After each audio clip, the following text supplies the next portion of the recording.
الرحمن علم القرآن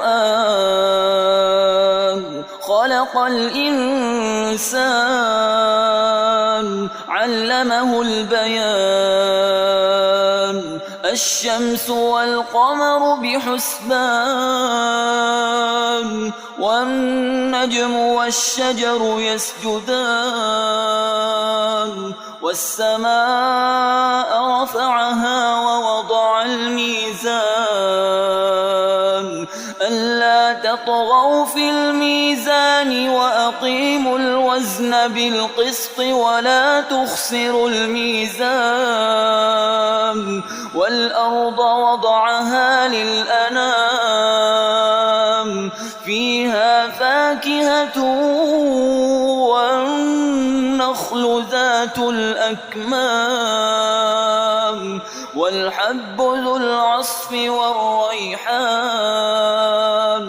فبأي آلاء ربكما تكذبان خلق الإنسان من صلصال كالفخار وخلق الجن من مارج من نار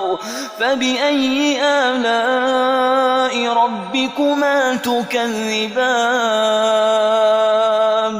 رب المشرقين ورب المغربين فبأي آلاء ربكما تكذبان مرج البحرين يلتقيان بينهما برزخ لا يبغيان فبأي آلاء ربكما تكذبان يخرج منهما اللؤلؤ والمرجان فبأي آلاء ربكما تكذبان وله الجوار المنشآت في البحر كالأعلام فبأي آلاء ربكما تكذبان كل من عليها فان ويبقى وجه ربك ذو الجلال والإكرام فبأي آلاء ربكما تكذبان يسأله من في السماوات والأرض كل يوم هو في شأن فبأي آلاء ربكما تكذبان سنفرغ لكم أيها الثقلان فبأي آلاء ربكما تكذبان يا معشر الجن والإنس إن استطعتم أن تنفذوا من أقطار السماوات والأرض فانفذوا لا تنفذون إلا بسلطان فبأي آلاء ربكما تكذبان يرسل عليكما شواظ من نار ونحاس فلا تنتصران فبأي آلاء ربكما تكذبان فإذا انشقت السماء فكانت وردة كالدهان فبأي آلاء ربكما تكذبان فيومئذ لا يسأل عن ذنبه إنس ولا جان فبأي آلاء ربكما تكذبان يعرف المجرمون بسيماهم فيؤخذ بالنواصي والأقدام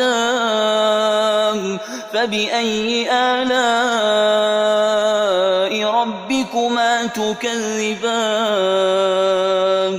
هذه جهنم التي يكذب بها المجرمون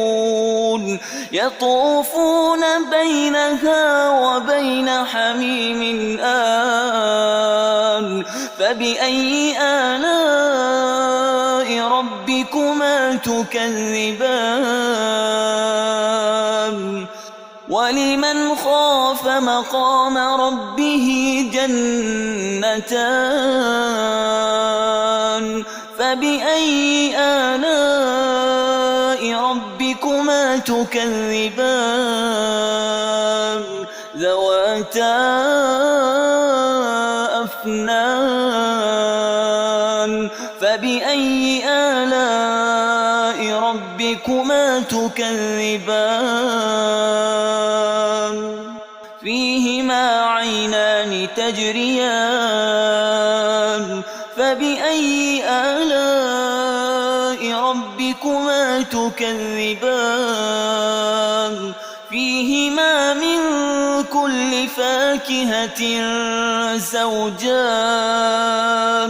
فبأي آلاء ربكما تكذبان متكئين على فرش بطائنها من استبرق وجنى الجنتين دان فبأي آلاء ربكما تكذبان فيهن قاصرات الطرف لم يطمثهن إنس قبلهم ولا جان فبأي آلاء ربكما تكذبان كأنهن الياقوت والمرجان فبأي آلاء ربكما تكذبان هل جزاء الإحسان إلا الإحسان فبأي آلاء ربكما تكذبان ومن دونهما جنتان فبأي آلاء ربكما تكذبان مدهامتان فبأي آلاء ربكما تكذبان فيهما عينان نضاختان فبأي آلاء ربكما تكذبان فيهما فاكهة ونخل ورمان فبأي آلاء ربكما تكذبان فيهن خيرات حسان فبأي آلاء ربكما تكذبان حور مقصورات في الخيام فبأي آلاء ربكما تكذبان لم يطمثهن إنس إنس قبلهم ولا جان فبأي آلاء ربكما تكذبان متكئين على رفرف خضر وعبقري حسان فبأي آلاء ربكما تكذبان تبارك اسم ربك ذي الجلال والإكرام